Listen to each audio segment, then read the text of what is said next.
Okay, folks. Hello, everybody, and welcome back to In Search of the Concrete Universal, a conference in honor of Shayla Ben Habib. We're still working out a few technical difficulties with the woman of the hour. But while we do that, we've got a tight schedule, so we're going to keep going.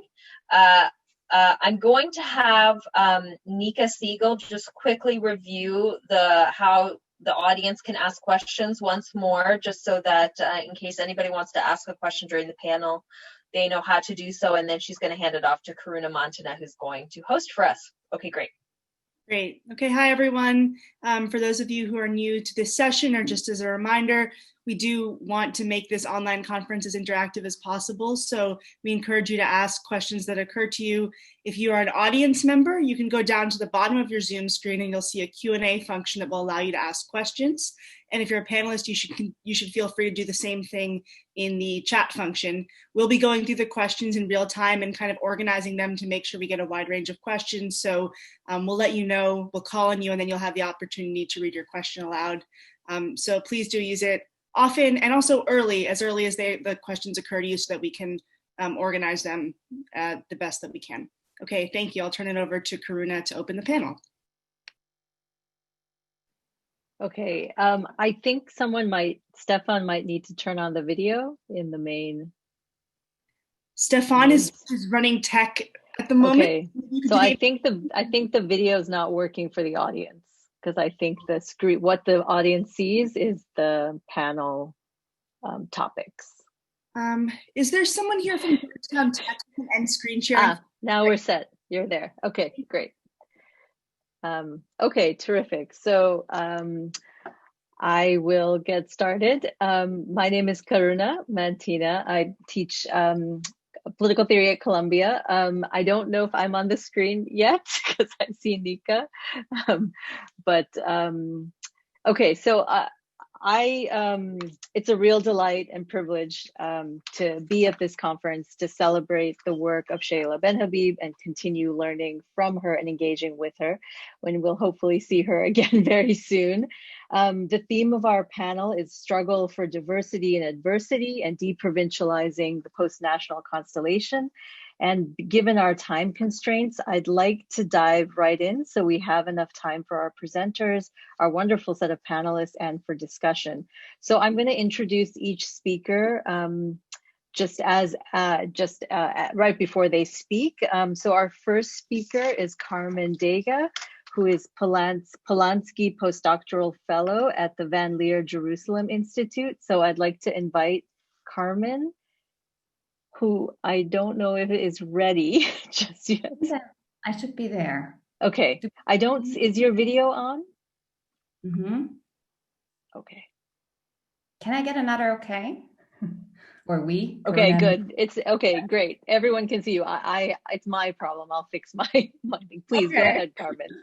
Thank you, Karuna. Karuna, are you on gallery view, Karuna? Yes, I'll switch mine. I see my issue. Thank you. Okay, I should start. Yes? Yes. Good. Okay, great. Hi, everyone. To me, this conference is a great gift that allows me to dig deeper into Shayla Ben Habib's work and see how it has formed my own, and still does.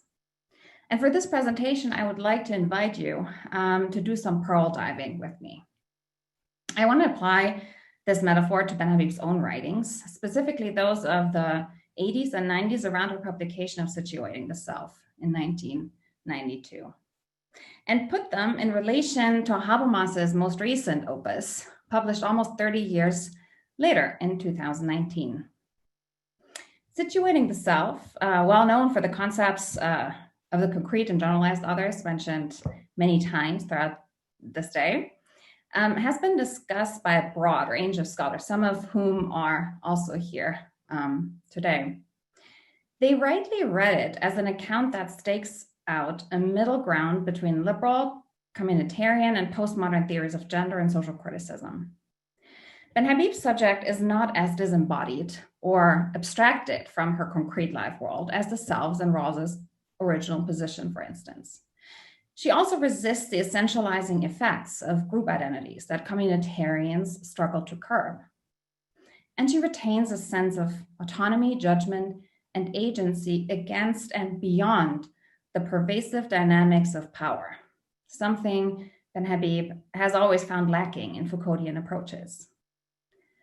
What the literature has discussed less, however, is the insightful anthropology of moral experience that undergirds Ben-Habib's idea of selfhood. As most of you might know, the middle ground that Ben-Habib's social critic inhabits is based on an account of enlarged thinking, on taking the standpoint of the concrete other in order to mediate it with the moral universalism of the generalized other and retrieve an emancipatory utopian potential from this dialectic, which she also called the perspective of the wholly other. This latter perspective, I think, is often unduly neglected. Now, Ben-Habib repeatedly emphasized that engaging in this triangulated practice of social critique does not simply involve a cognitive capacity, but complex psychological and motivational dimensions as well. Jürgen Habermas's latest intervention has put the question of what motivates us to act morally in modern societies front and center again. If modern reason no longer relies on the authority of religious transcendence and seems precarious in light of the workings of technology, capitalism, and polarization, how can we have faith in it? According to Habermas, modern reason, since Kant has placed too much confidence in the volitional power of good reasons and has not found a way to encourage a broader sense of solidarity and belonging that speaks to the human heart. I argue that Ben-Habib's sometimes implicit account of moral motivation offers much neglected resources to address this issue and avoid some of the problems we encounter in Habermas. At this point, the activity of pearl diving becomes important. As Ben-Habib pointed out in her book on Arendt, pearl diving descends to the depth of the sea as a metaphor for the past. The pearls that are found in a depth symbolize fragments from the past that have gained meaning over time. What kind of meaning? In Arendt's view, reiterating Benjamin, once one brought these pearls to the surface, one could unsettle the present and deprive it of its, quote, peace of mind, the mindless peace of complacency, end quote. Like Arendt's acting and thinking selves, Ben-Habib's social critic unsettles the mindless peace of mind, its thoughtlessness. Without denying the importance of stability and harmony, Ben-Habib cautioned that our problem might not primarily be a loss of belonging and oneness, but a loss of political agency. Let me read to you a quote from Situating the Self, which combines both the pearl diver and Habermas's powerful reinterpretation of Weber's differentiation of value spheres. Quote, I regard neither the plurality and variety of goodnesses with which we have to live in a disenchanted universe, nor the loss of certainty in moral theory to be a cause of distress. Under conditions of value differentiation, we have to conceive of the unity of reason, not in the image of a homogeneous transparent glass sphere into which we can fit all our cognitive and value commitments, but more as bits and pieces of dispersed crystals whose contours shine out from under the rubble, end quote. I argue that in situating the self, this unity of reason as dispersed crystals is maintained by a distinct moral anthropology that becomes visible through Ben-Habib's critique of three dominant stories of loss that then converge on the thesis of modernity's deficit. First, there is the melancholic or romantic story of the loss of wholeness by communitarians and religious thinkers, including large parts of political theology. Then there is the Promethean story of the loss of mastery that preoccupied theorists of the state of nature from Hobbes all the way to Rawls. Here, rationality and the law is supposed to reestablish control. And finally, in postmodern and post-structural theories, we find a more affirmative and even jubilant story of the loss of absolutism, be it God, knowledge, or the subject who is no longer master in her own house. I don't have time to go through the details of these stories, which are absolutely worth revisiting. But I want to highlight the moral anthropology they share and Ben-Habib's critique of it.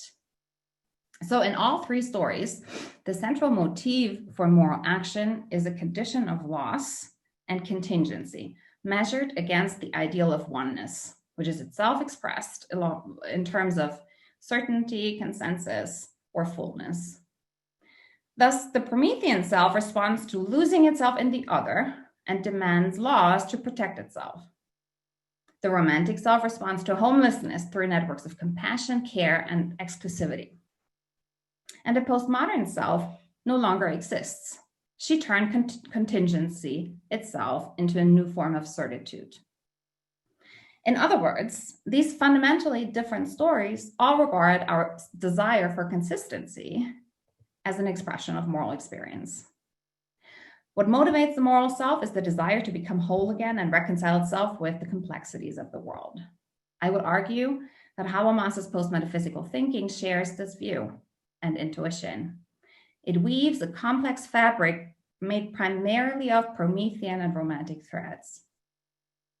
To be sure, there is also something of Ben Habib in all of the traditions she discussed and continues to discuss, including the postmodern tradition.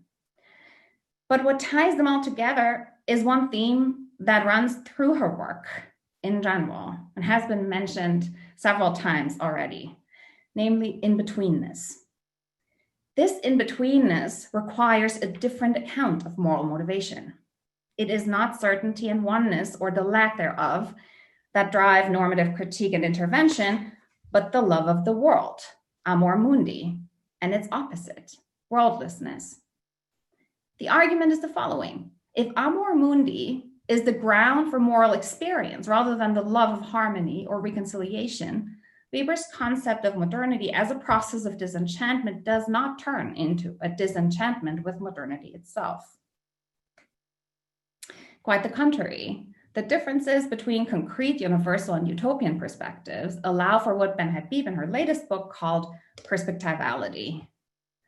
Don't know whether I pronounce this word correctly, which is the ability to nourish and sustain the fragile plurality of a shared world.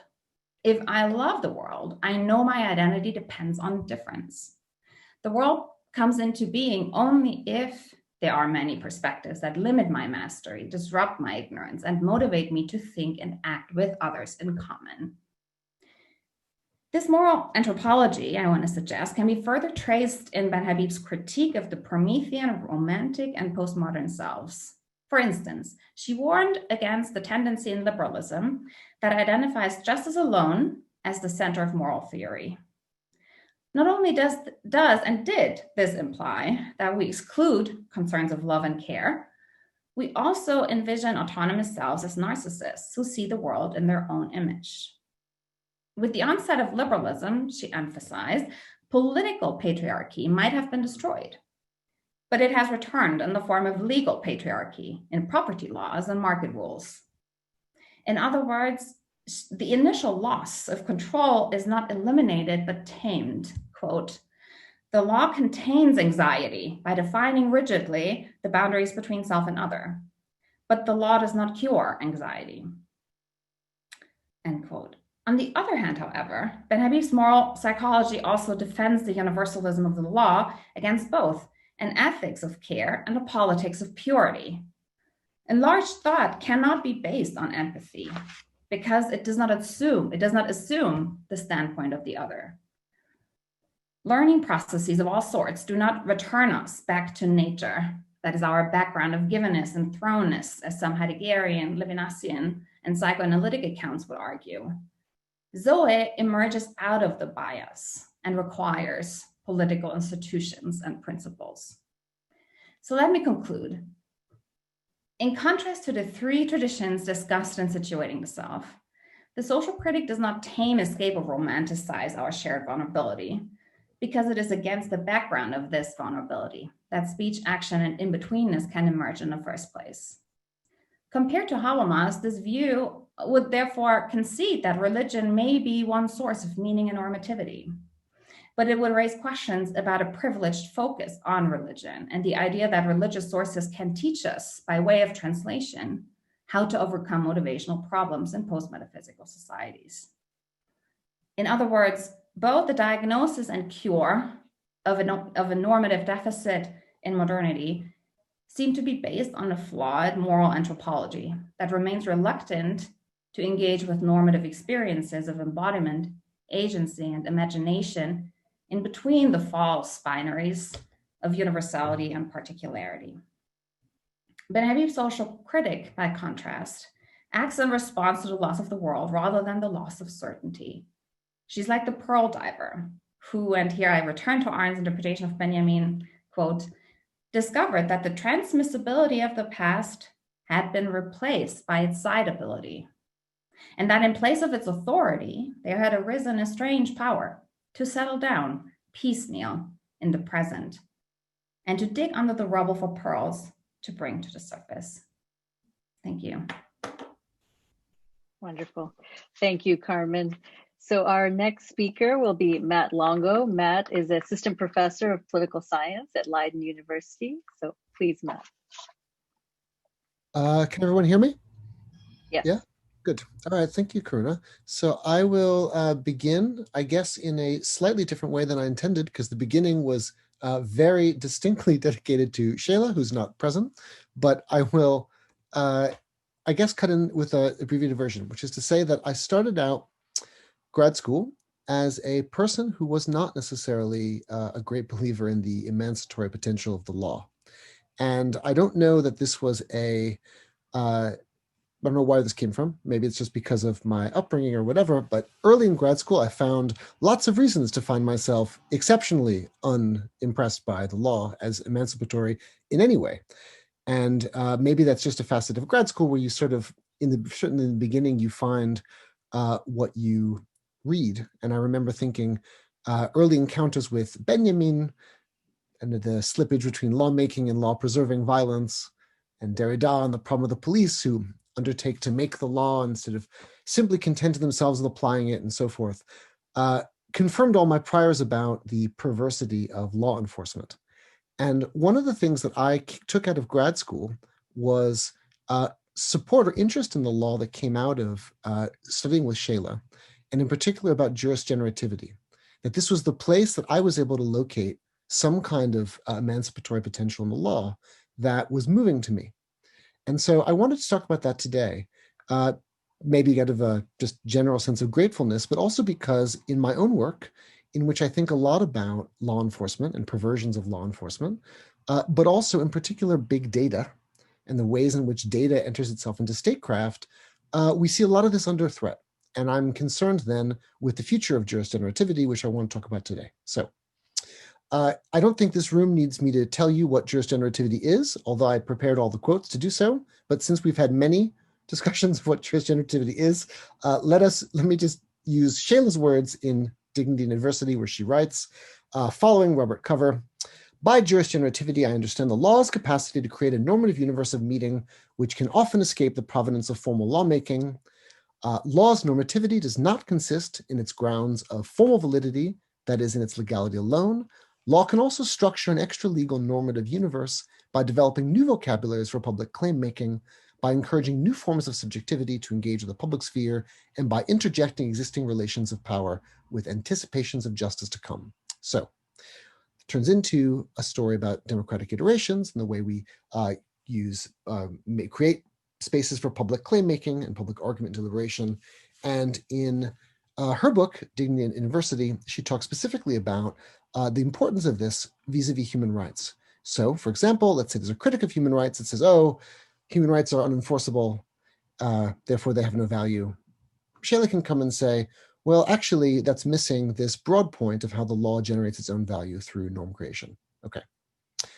Which is why, if juris generativity itself is under threat of some sort, it matters. So this is what I will say in this paper. I want to talk about data. I like to talk about data in state making. And I want to ask the question about the harm of big data. And I think there's a lot of answers to the question, which I'll run through, but in very, very brief, I want to focus on the particular claim that the use of data in state decision-making neuters juris generativity, right? That it undercuts the emancipatory potential of law and thus its normative force. And it does so by placing a disciplinary mechanism, data, at the center of citizen-sovereign relations. So then rather than facilitate democratic iterations or spaces of public claim-making, disciplinary mechanisms restrict those spaces as well as our capacity to inhabit them. Thus, there is a double bind that in the data-driven world, the law increasingly can neither stimulate individual action nor keep disciplinary systems at bay. Okay. This is the critique of jurisgenerativity in the age of big data I will make today. Very briefly, what I mean by big data is a couple things. It's the massive accumulation by states of data, biometric, biographic, behavioral data, to do a couple of things. It's a little bit technical. I won't go into it, but they allow states to data mine, which is a way of saying they can look for things or find things or patterns about people they weren't even looking for. It allows them to profile, which is literally to discriminate, right? So discrimination here is a feature, not a bug. And it allows the point of which to determine the riskiness of subjects, of citizens. And the idea is to create a portrait using that data, a 360 view of an individual that determines their individual trustworthiness. And this kind of data can be used towards modeling future behavior, which is often called predictive analytics.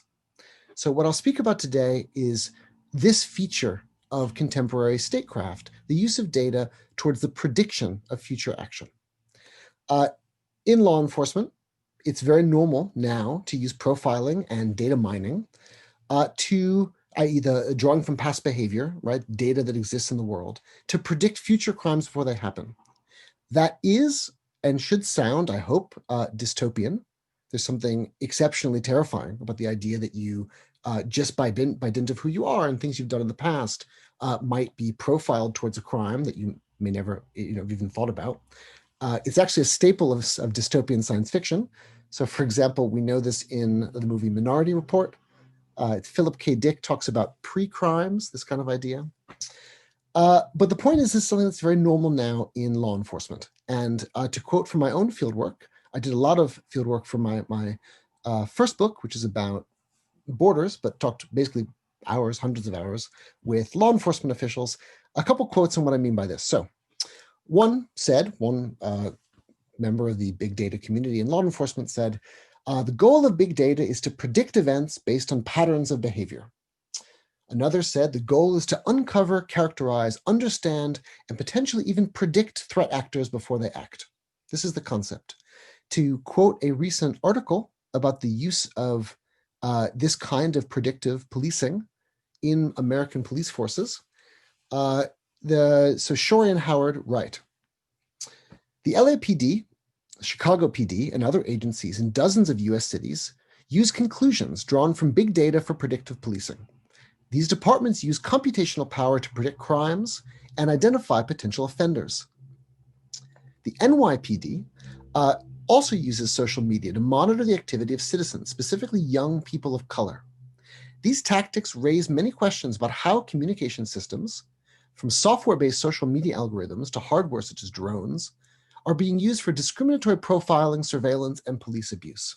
Right? This can include everything from targets and targeted individuals to the way we surveil large crowds. Okay, so this is the state of law enforcement now with big data. This is the present problem.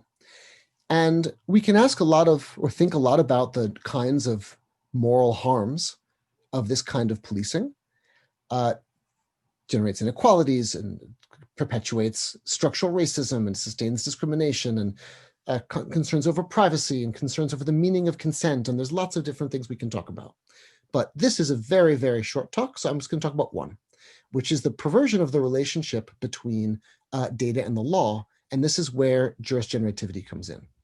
So the argument, in very brief, is that using data in statecraft ends up delimiting the law's ability to generate, for example, spaces for public claim making, right? To create the kind of spaces in which democratic iterations can flourish. Why? A couple arguments. One is the logic of data governance is action independent, right? It is action independent because states use predictive analytics to anticipate future wrongdoing, thereby trading in the rights logic of innocent until proven guilty for the data logic of risky until proven safe. In this way, rather than walk alongside the rule of law, data is often parasitic on it. Also, by placing a discriminatory institution at the core of democracy or democratic society, it dampens the public sphere and the possibility of democratic deliberation, right? It undercuts the universalist pretension of law, which of course should apply to all citizens equally. And it delimits the possibility of human action. I know we've just had a panel on Hannah Arendt. I do not want to talk about Hannah Arendt today, but it doesn't sound that different in a way when Arendt talks about the ways in which terror in her book Origins got rid of the capacity of the law to create boundaries between people that allowed for, in her quote, the potentiality of something entirely new and unpredictable. It is precisely data, mechanisms like data, that make this kind of freedom, human action, less possible, and less possible in a public, which of course is exactly what Shayla is referring to. So what happens is that, in short, even if the law provides the platform for public claim making, data undercuts the value of that platform. Why? By this chilling effect, because people are being surveilled and they're unable or unwilling to avail themselves of the public spheres, even if they exist. And it closes down the range of interpretation and meaning making available to democratic subjects. Okay, small diversion. So with this general point made, I want to talk about the mechanism undergirding it. What exactly is the phenomenon that transforms the law or takes out from under the law the capacity in this case, democratic iterations and jurisdictivity, et cetera? And I think the answer is discipline. And I know at this hour, nobody wants to hear about Foucault, but I will talk about Foucault very briefly. And in particular, Foucault's discussion of discipline, right? So discipline, very briefly, is for Foucault the essence of state power. It is the power to turn rough, ungainly subjects into smooth, manipulable ones.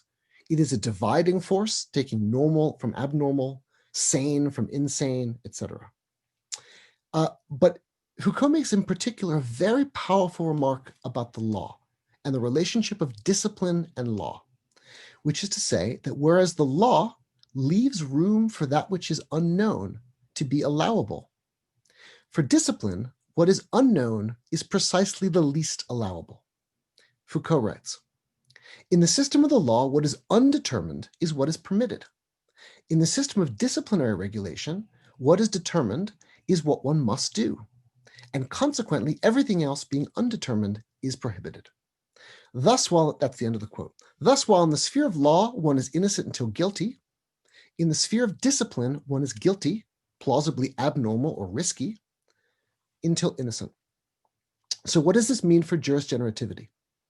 In the Foucauldian idiom, discipline forbids what the law allows. In Shayla's model, the law generates progressive norms it can then enforce. But the problem is that since discipline restricts all norms it cannot foresee, it counteracts the jurisgenerativity of the law.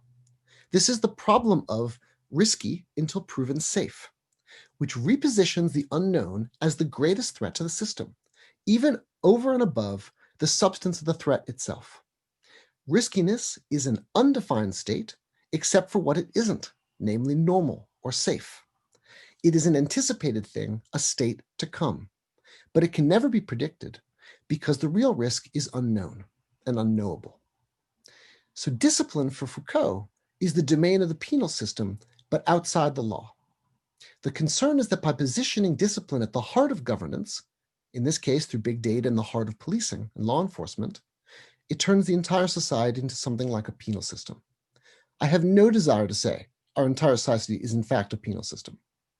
But the point that it's the move towards discipline and the use of discipline as a way of controlling people that data so perfects, that becomes so overwhelming with these data powers, that even if the law still has a jurisgenerative effect of creating these spaces, again, for democratic deliberation and public claim making, the value of those spaces is undercut. So what does that mean? Karuna's looking at me like I should be wrapping up. Is that fair? Yeah, okay, good. My last remark. What does that mean for jurisgenerativity? I think there's a generous reading. I think the generous reading says it exposes this point about data and law enforcement, exposes how important jurisgenerativity is as a concept, and therefore underscores the importance of Shayla's work. But the critical reading is that if juris generativity is neutered in the way that I describe, it casts a pall on all the things it was invoked to justify. To bring back human rights, it means it's harder to see the benefit of protectionless rights if it doesn't generate the space for claims that would itself create the space for that protection. So in conclusion, juris generativity is in a way embattled. It is in a way more important than ever, but there's very clearly, into my view, a mandate for us taking seriously how we restore the strength or power of the concept of juris generativity in this utterly different age that a lot of our theories don't take into account. Good, that's it. Thank you. Terrific. Thank you, Matt. Our next speaker is Eduardo Mendieta, who's a professor of philosophy at Penn State University. Please. So I can't express how honored I am and delighted to be part of this celebration, the true meaning of symposium. I just want to, a little anecdote in the spirit of my friend Ken Baines. I began reading Ben Habib when I was an undergraduate at Rutgers University, and I was a punk. I had hair.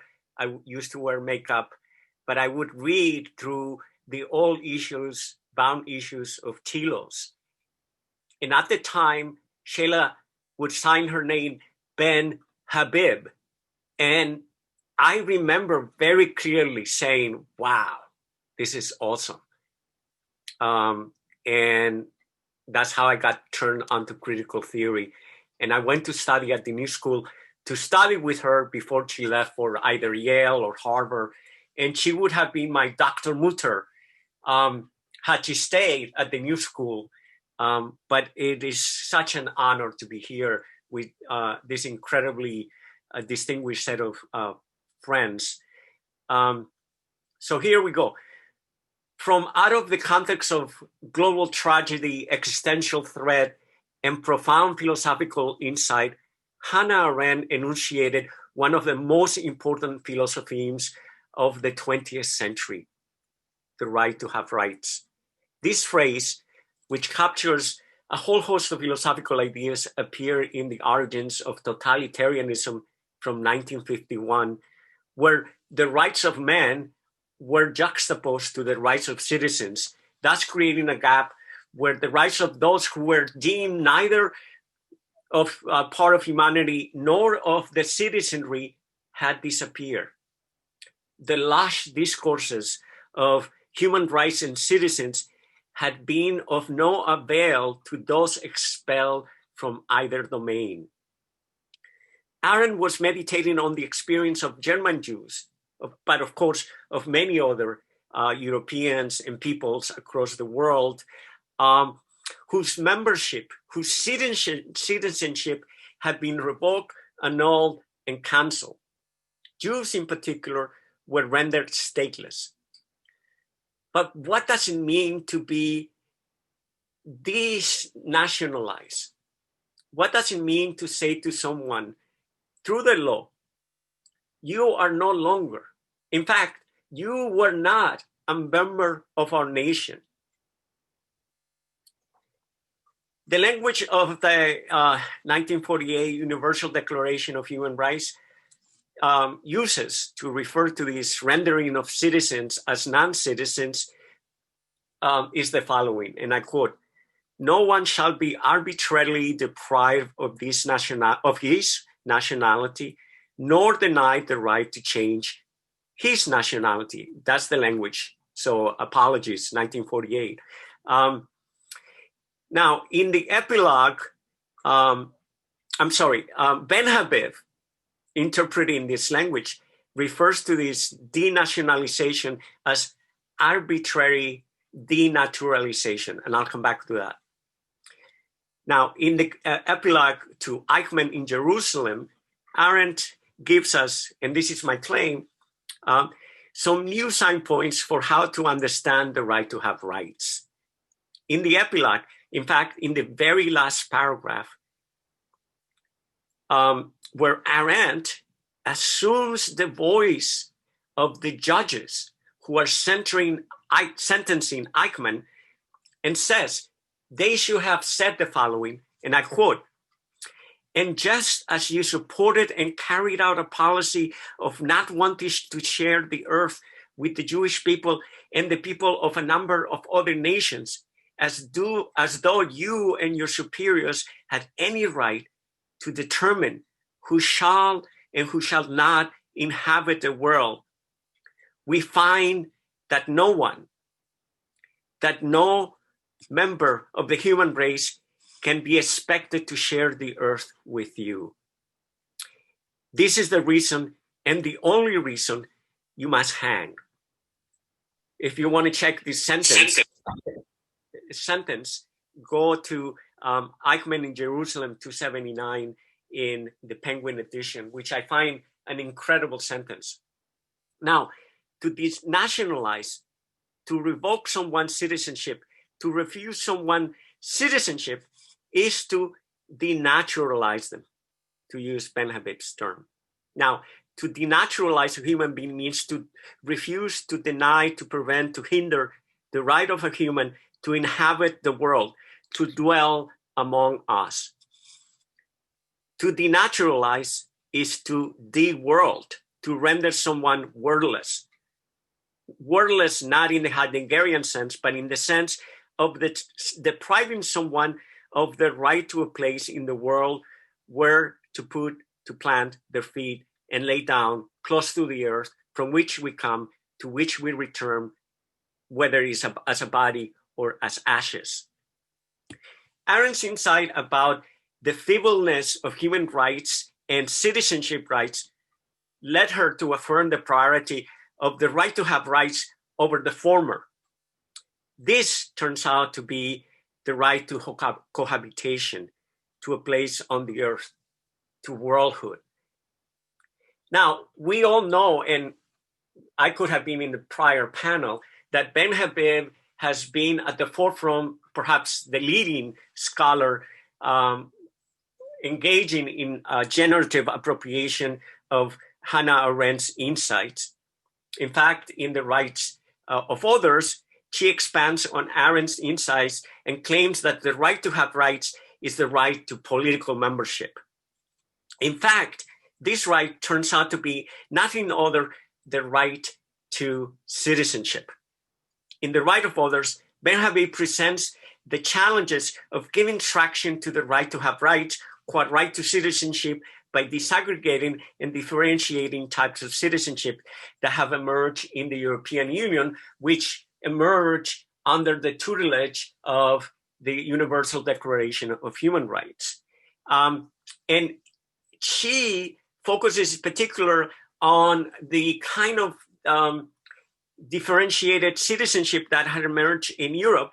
And she focuses this analysis by looking at Germany, France, and the Netherlands.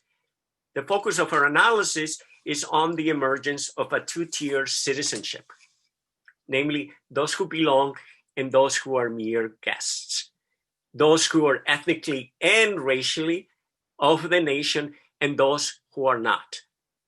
At the center, and of course the threat there that at one point your belonging could be revoked. At the center of these differentiations is whether a nation bases their citizenship rules on jus soli or jus sanguinis. The takeaway from Ben Habib's analysis, or at least my takeaway, is that the basis for citizenship most in accordance with the right to have rights is the more liberal and expansive French notion of citizenship based on jus soli. In fact, jus sanguinis, in my analysis and reading of Ben Habib, turns out to be a barrier to any claims to political membership, except when you can claim some sort of blood descent. In her brilliant 2007 APA presidential address, Ben Habib defended what I call a situated universalism that makes universalizable claims from within our human history as results of a process of cultural learning. In order to make her version of situated universalism attractive and plausible, Ben Habib makes several distinctions, such as essentialist universalism, justificatory universalism, moral universalism, and juridical universalism. Ben Habib rejects, of course, essentialist universalism, since, as we all know, she's a post-metaphysical philosopher who believes in the power of situated reason, a reason that transcends from within culture, history, and our situated bodies. But she defends and affirms justificatory, moral, and juridical universalism. Ben Habib claims that moral and justificatory universalism are deeply entangled. In fact, you can have one without the other. The linchpin of this entanglement is the concept of communicative freedom. And I think she's been an eloquent, perhaps one of the most eloquent articulators of what it means to have communicative freedom, to be part of communicative freedom. To recognize and respect the freedom of others means both de jure and de facto that I must offer and accept justifications for why certain norms may or may not be acceptable. To be free means to dwell in the space of giving and taking reasons. Freedom is neither speechless nor deaf. Evidently, Ben Habib is a post-metaphysical thinker. That is, that she thinks with and beyond a discourse theoretical justification of moral universality, what she calls in The Rights of Others, egalitarian reciprocity. We might say, to summarize, that the moral right to freedom, understood in Kantian sense, is shadowed, or if you win, has as a, is shadowed by the right to justification, to use Rainer Ford's term. But Ben Habib takes us farther. Moral and justificatory universalism are also entangled with juridical universalism. If we are to recognize the freedom of someone that is in accordance with the equal freedom of others, then we must recognize the right of each to assent or dissent from or against the rules, norms, principles, laws, by means of which we recognize each other. Another way to put it would be to say that moral freedom must be matched with democratic deliberation, which in turn must be enshrined in constitutionalism. That is to say, the rule of law that spells out the right of citizens in accord with the moral freedom of each human being. In her presidential address from 2007, Ben Habib argues, and I quote, and I'm almost done, I have like 4 sentences. There is an intrinsic and not merely contingent connection between human rights and democratic self-determination.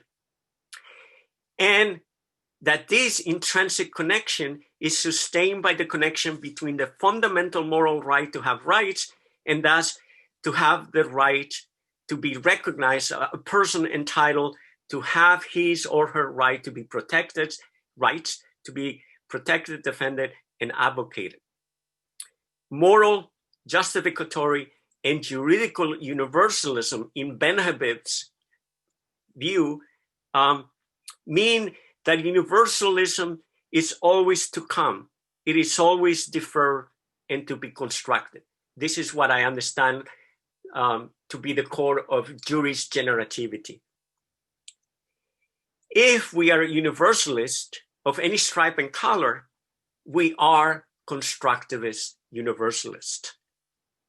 Following on Ben Habib's footsteps, and this is actually just the very, very beginning of my paper, I want to argue that this logic of moral dignity that is linked to democratic self-legislation that is guided by the rule of law would lead us to recognize that is desirable and possible for a world constitution, which is a product of societal learning, to abolish jus sanguini and to only accept jus soli as is its principle of citizenship.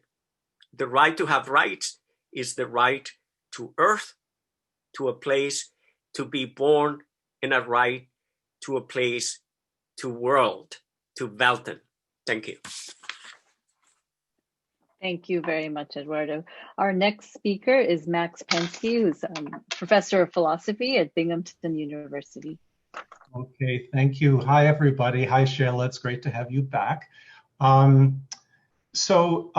I'm just, a lot of what I'm going to say is going to follow up pretty closely to what Eduardo said, but I can't resist the temptation to go a little bit off script. So I don't have any prepared remarks. I'm going to talk to you a little bit today in a rather unscripted way about an attempt to do what I think is, for me anyway, one of the highest compliments I know how to pay to Shayla Ben-Habib's accomplishments as a critical theorist. I'm going to use it. So I think all of us here have read an awful lot of theory, and I know I have. And there are some theories, not very many of them, that you end up reaching for regularly when you want to actually do work, as opposed to have it under your belt and communicate to the rest of the intellectual community that you know it and that sort of thing. Shayla's work is like the most reliable and one of the best used tools that I have. And that's become especially dramatically clear to me as over the past 5 or 6 years ago, my own work has become increasingly less theoretical and increasingly more empirical. So in a very unscripted way, I'm going to talk to you about, again, the concepts of jurisgenerativity, about the relationship between international and cosmopolitan law,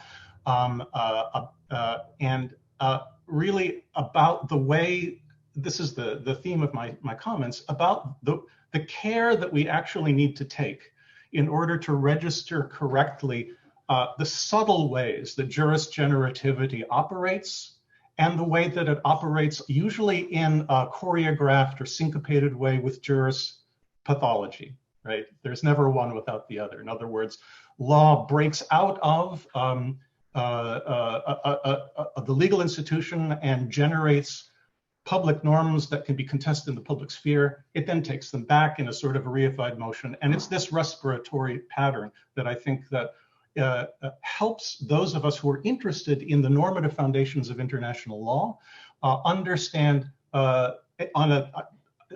I'd say a granular level, how we look to take note of the way that the dynamics of jurisgenerativity look.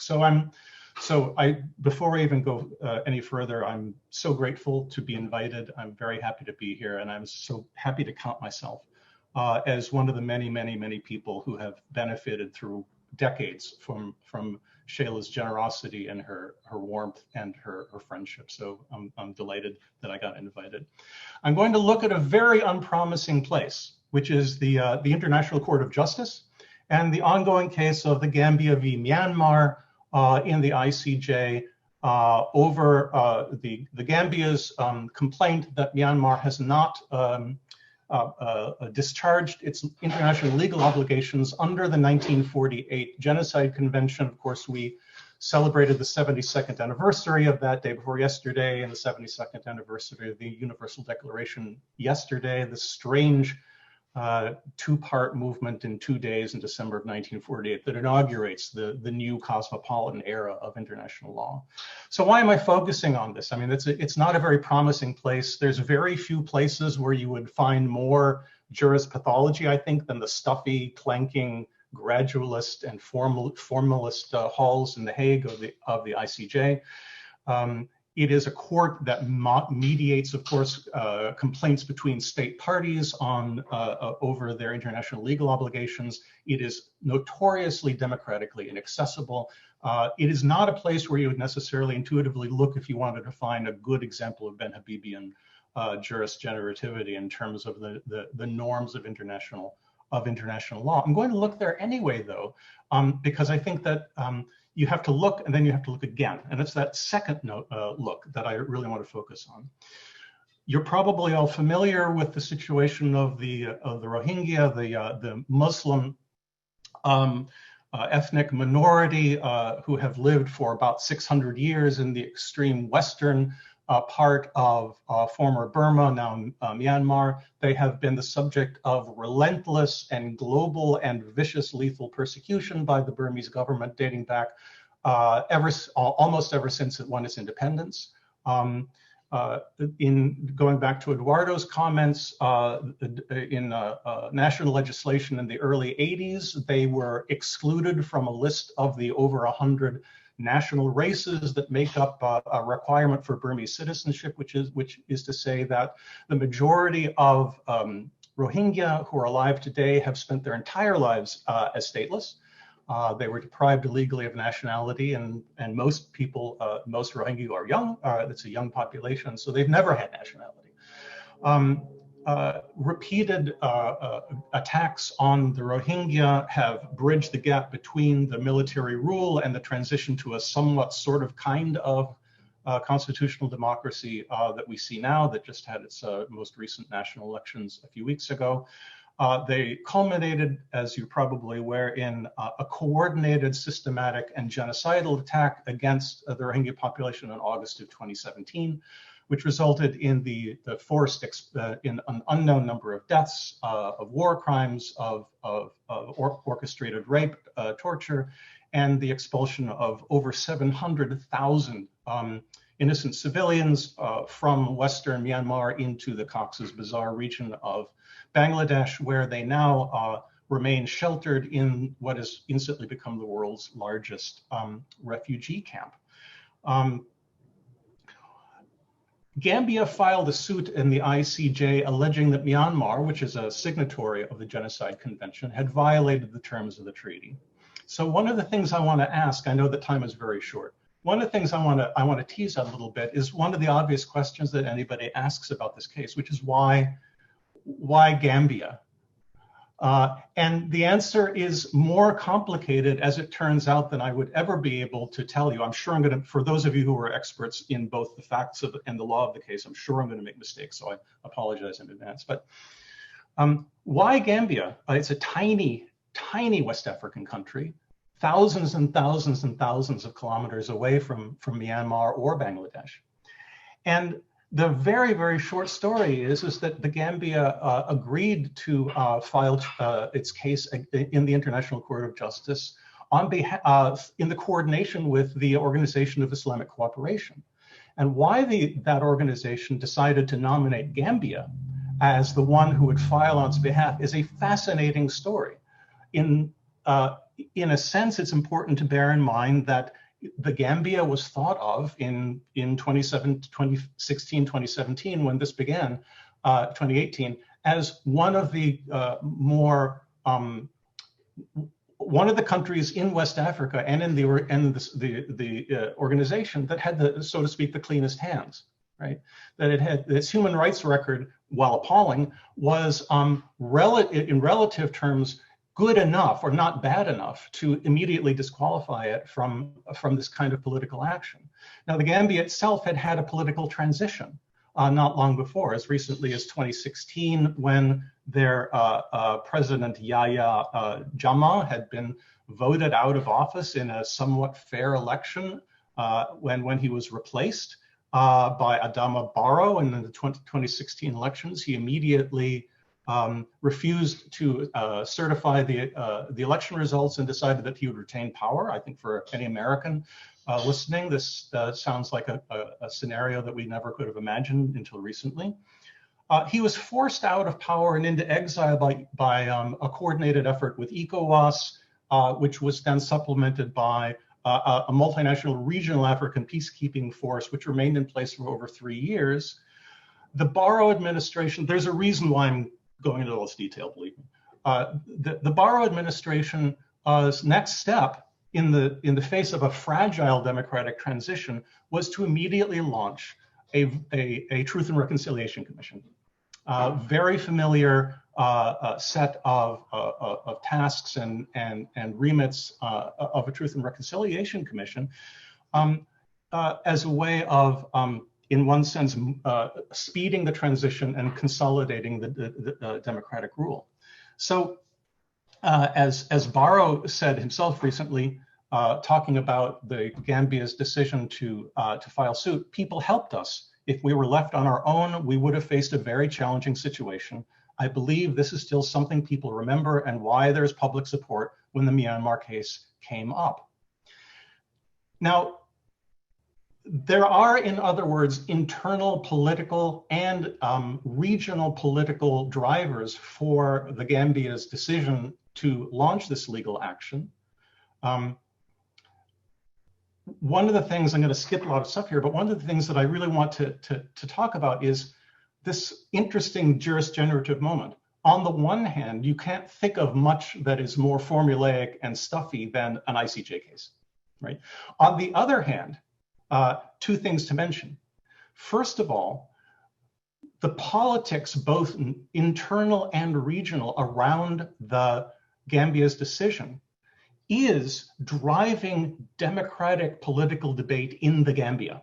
And there are many people who dismiss the Myanmar case as good PR to cover up from the notable shortcomings of the TRC, specifically the TRC's decision to grant unconditional amnesties to many genocidaires within the Gambia, the so-called junglers who have committed massive human rights violations and murders and extrajudicial killings on a rather generous scale. This is a policy of amnesty provision that goes against emerging international norms, where, according to which international crimes, including genocide, must never be awarded with domestic amnesties. That's now a conversation that's going on between the Gambia and the Office of the Prosecutor of the International Criminal Court, the Office of the Prosecutor, who, by the way, is herself Gambian. But I wanted to focus on, before I stop, I wanted to focus on just one other detail of the Gambia's case, and that is this: its jurisdiction, or its status as a claim maker in this case, right? For the first time since Eichmann, right, we have some international or some judicial body assessing a charge of genocide, or assessing, in this case, a charge of failing to meet its obligations under the Genocide Convention, where there is no quote unquote ordinary link between the charging party and the victim group, right? Gambia and Myanmar are very, very far away. The link is actually, nor is the link based on a normal conception of universal jurisdiction, right? The link is universal jurisdiction, or in the specific case, the idea of Gambia's obligation erga omnes to prosecute, to enforce the Genocide Convention, read through the fact that, like the Gambian population, the Rohingyas are Muslims. So this raises extraordinarily interesting questions and problems about the idea of universality and the concrete other, because the Gambia's status as being a rights seeker or a justice seeker on behalf of the Rohingyas is a universalist claim filtered through domestic politics, reflected back on the idea of a religious identity.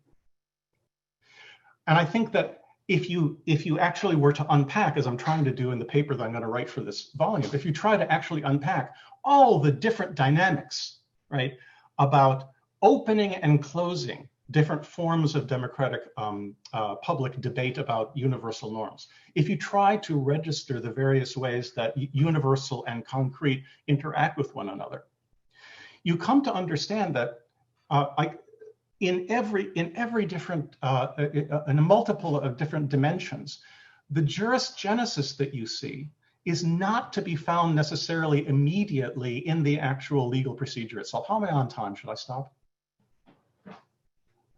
5 minutes or 1 minute? 1 minute. Okay. It's to be found as you actually move from the level of principles and the major, most visible institutions that embody or discharge them, toward the level of secondary, tertiary, or quaternary effects of the way that the normal operation of those institutions ramify for meso and micro publics very far away. And that's why I'd love to talk to you about this more, but I'm out of time. That's why I guess my conclusion would be the thing that I find most, not most valuable, the thing that I find that stays with me about my lifelong engagement with Shayla's work is that it's given me a sort of normative and theoretical toolkit to do empirical legal analysis and political analysis here that I don't think I could have done otherwise. I think I would have been simply talking to other theorists or learning so much about the law that I can have arguments about finer points of law. That to me is an extraordinary gift. And so I want to thank Shayla, and I want to thank all of you, and I'll end there. Thank you.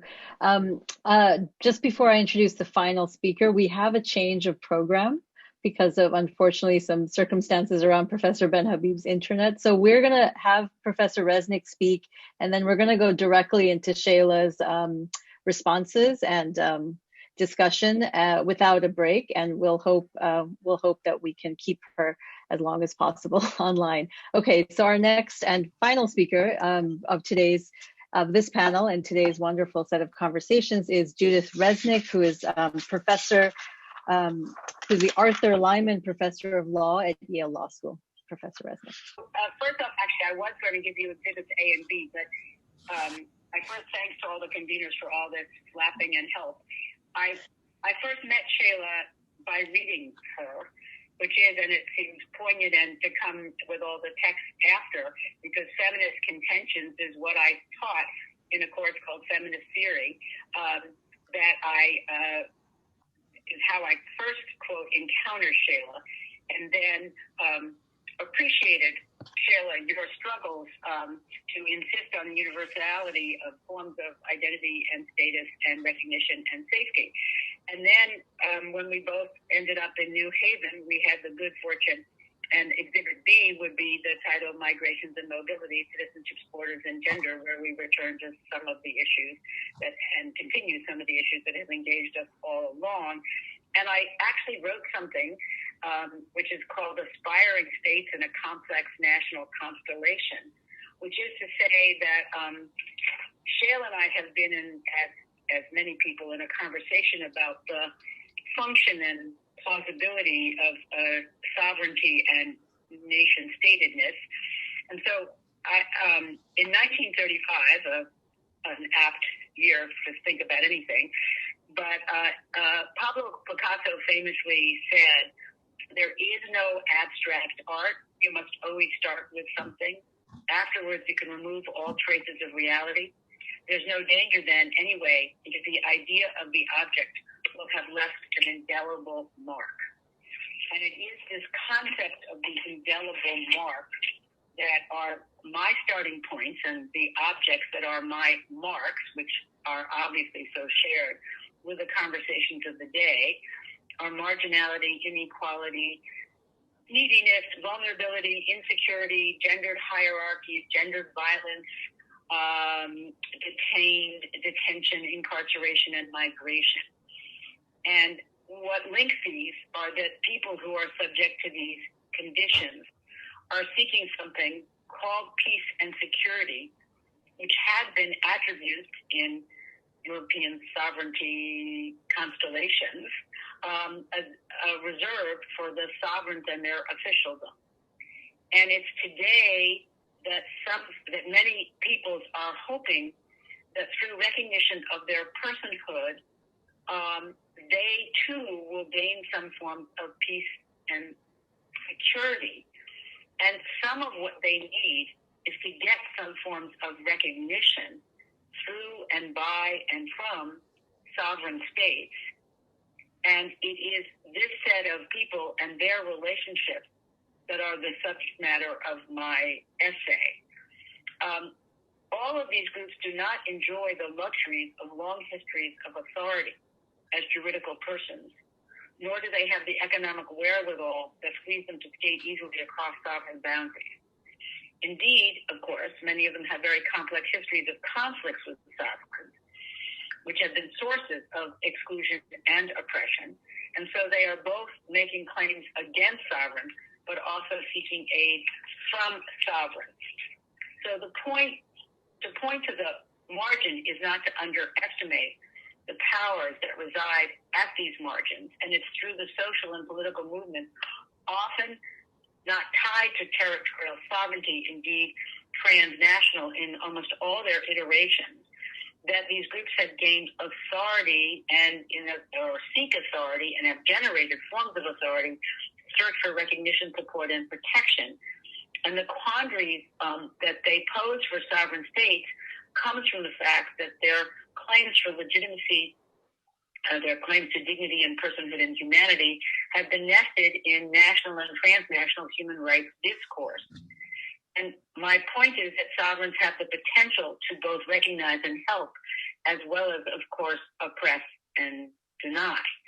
And so it is the form of aspirational sovereignty that I want to speak some about, because, of course, today we're keenly aware in the United States and in many other countries about sovereign law enforcement powers being the sources of violence and harm and oppression. But before exploring sovereigns as either sources of authority or harm, it is also to see the vulnerability of sovereigns themselves, because it is through the mix of cosmopolitanism, globalization, privatization, and the violent eruptions of conflict and aggression surrounding us that, even with hypernationalism, important potential forms of sovereignty are in decline. And so the concern about the post, in our titles of post-national constellation, is that I think we're actually pre, which is to say the state has not yet achieved much of what it might, and which some of us hope it still could. So what leaves the indelible mark for me is something of what sovereignty has yet to achieve, which is the potential to provide safety for people by gender, color, security for young and old, fair treatment for all in the relationship to institutions of the state, which are currently called things like police, courts, prisons, health, and education, but may well have new titles if we can succeed in thinking about things like harm reduction and social support. So the word staticization, which I've actually used in another essay, is trying to underscore the making and remaking of sovereign states, which is underway. The term aspiring states, which is in many literatures referenced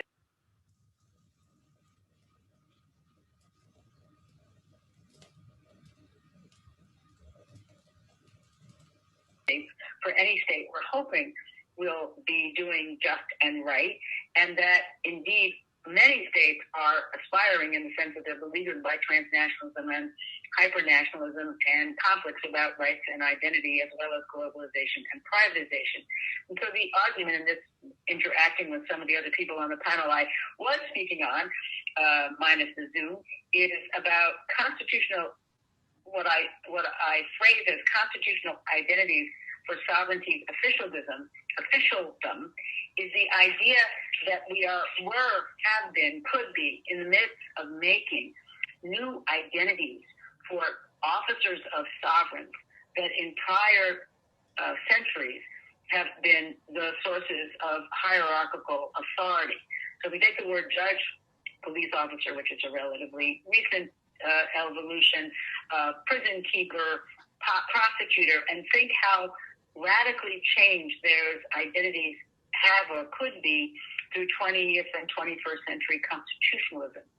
So 50 years ago, none of those actors had much obligation to exercise what European courts call due diligence in devising mechanisms to prevent gendered violence. None of them had much by way of obligation 60, 70 years ago to think of prisoners as juridical people with rights. And it's these recent remakings that are the subject matter of the essay that I have been working on. And so it's, rather than thinking of us as in a post-sovereignty or late sovereignty era, it seems to me that in thinking about a sovereignty that could be predicated on egalitarian and dignitary principles, we're at best in medias res and more likely in a nascent plus fledgling phase. And so rather than celebrating the demise of the sovereign, which in some, not all understandings of cosmopolitanism, but in some versions are, I think we should be focused on the disjuncture between the old sovereign forms and the new ones, and that the new versions have a much different understanding of what legitimates sovereign authority, which is predicated on forms of human flourishing that are only now being explored. And it is the current tragedies and the failures and the aggressions of sovereigns that I don't want to be deflecting us from thinking about and in some way actually celebrating the political and social transnational movements that have actually reoriented sources of legitimacy. And whether you look at courts that now advertise that they are not only exclusive white male institutions, or you look at prisons where people give you thick rule books and explain how they hold hearings, or if you look at obligations to, in theory, protect against violence of gendered and racist forms, you're looking to see a new kind of imagination for what a sovereignty could be. Obviously, seeing the state's been already invoked today, but it's becoming increasingly difficult, as is wanting the state. And so it seems to me that the recently crafted constitutional mandates imposing on state officialdom new obligations are at risk of losing their fragile purchase through, and that we need actually to shore up identities of states who are actually dependent for their authority and legitimacy on reciprocal relationships with their populations. And so it's states themselves that are in the need of being successfully in relationship. And Shayla, this intersects with your conversation about the importance of the communicative possibilities. States need to locate in a public and processed way and iterate their ability to be showing their moralities and utilities in a way that makes vivid the reason to want them to function not as they have been, but rather as they could be. And it is that possibility of the public performance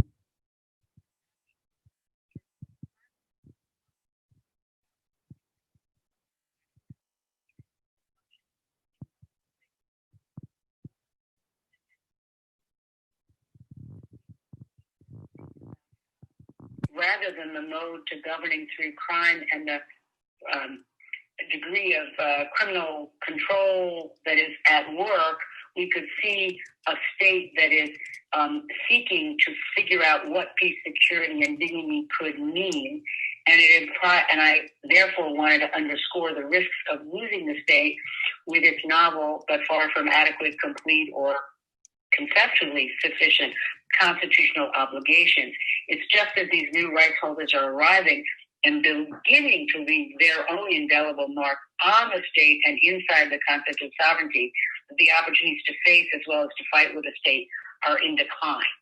That is a quick overview of a more complicated paper, but Shayla, one that's very much in conversation with so much of the work. And I know this is segueing into the toast, so it's a one way to toast you is to provoke you, engage you, and look forward to thinking with you for many decades to come.